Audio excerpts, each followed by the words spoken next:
Some houses are abandoned for a reason. Some whispers should never be answered, and some doors should never be opened.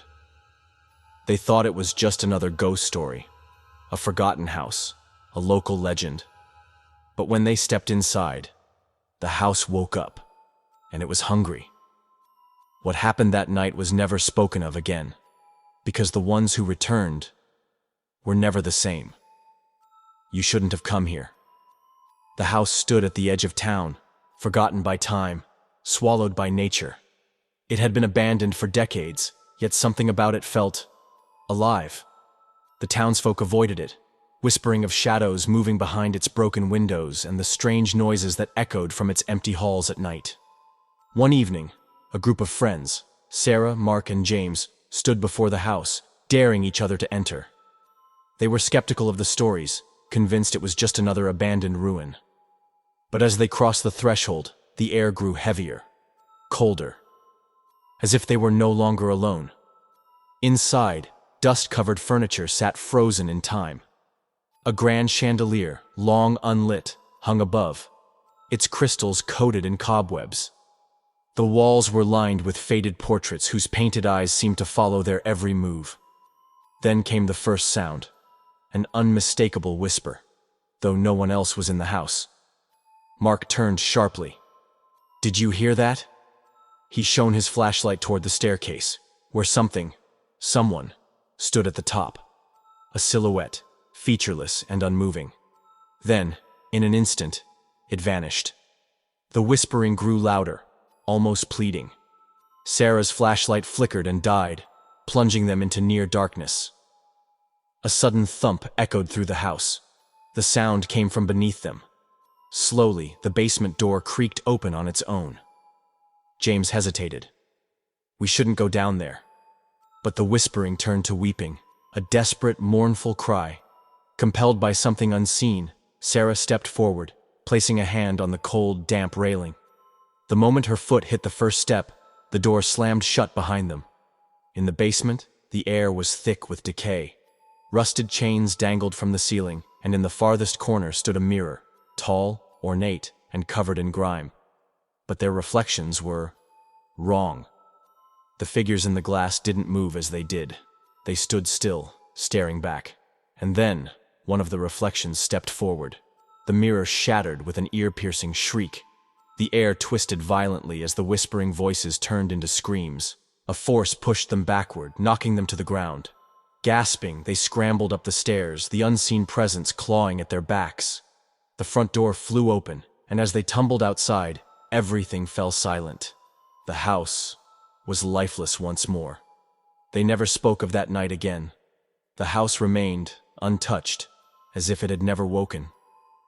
But sometimes, on quiet nights, passing by the old house, you might hear the faintest whisper. Mark, and James thought they had escaped someone back inside. But the nightmare was far from over. That night, in her room, Sarah caught a glimpse of her reflection in the mirror. At first, it looked normal. But as she stepped closer, her reflection did not blink. Then, it smiled.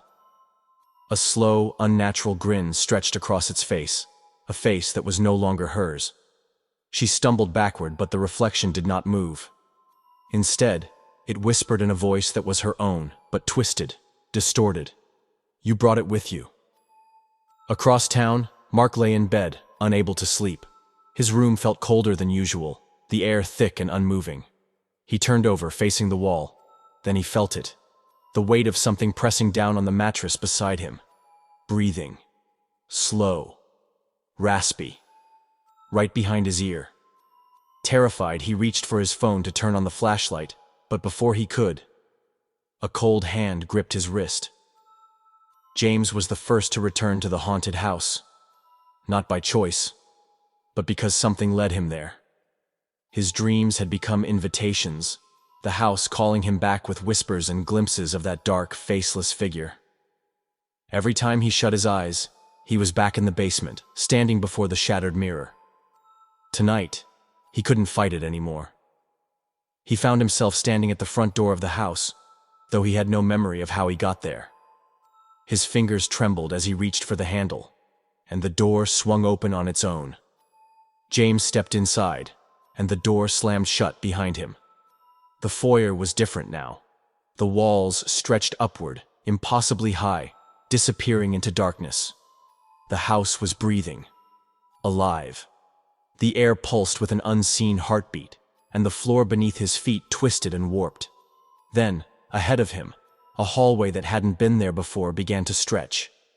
It grew longer, darker, the doors on either side multiplying endlessly. A deep, guttural voice whispered from somewhere inside the void. "Pick a door." He reached for the nearest door. As soon as his fingers touched the handle, the whispering stopped. A dead silence filled the house. He opened the door. Inside was his own bedroom, exactly as he had left it earlier that night. His bed, his posters, his belongings. Everything was perfectly replicated, except for one thing. Someone was already inside. A figure sat on his bed, back turned, staring at the wall. Slowly, it turned its head. It was him. But the eyes were wrong, too black, too hollow. Then it spoke. "You shouldn't have come back." James stumbled back into the hallway, heart pounding. The doors around him began to open. Figures emerged, dozens of them. They had no faces, just blank, smooth skin where eyes and mouths should be.